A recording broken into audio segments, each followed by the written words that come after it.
Agency ప్రాంతాల అభివృద్ధి కోసం కేంద్ర ప్రభుత్వంతో కోట్లాది నిధులు తేవాలంటే బీఆర్ఎస్ పార్టీకే సాధ్యమని మాజీ మంత్రి హరీష్ రావు, ఎంపీ వద్దిరాజు రవిచంద్ర అన్నారు.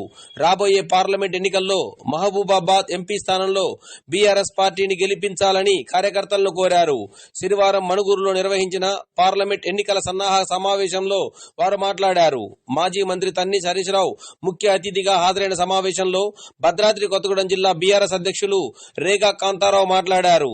అమలు కాని, ఆచరణ సాధ్యం కాని 420 హామీలతో ప్రజలను మభ్యపెట్టి కాంగ్రెస్ పార్టీ అధికారంలోకి వచ్చిందన్నారు. ఇప్పుడు వారి మాటల్లో విందాం. పోరాటాలు చేసి మరి మేము సమావేశాలు పెట్టుకుంటామని చెప్పి సమావేశానికి పర్మిషన్ అడిగితే పర్మిషన్ ఇచ్చి విచక్షణ రహితంగా కాల్పులు చేసి రక్తపు టేర్లైతే అక్కడికి పోయి తుడుచుకునేటువంటి ప్రయత్నం చేస్తా ఉన్నారు.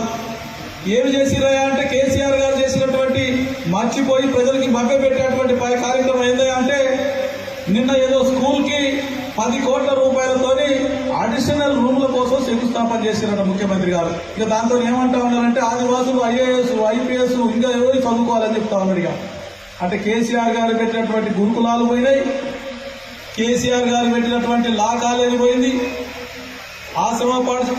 అసలు చెప్పాలంటే మన ఊరు మనబడి ద్వారా 7,289 కోట్ల రూపాయలతో పెద్ద ఎత్తున మరి విద్యా వ్యవస్థలో సమూలమైనటువంటి మార్పు తీసుకురావాలని చెప్పేసి పెద్ద ఎత్తున ప్రయత్నం జరిగింది.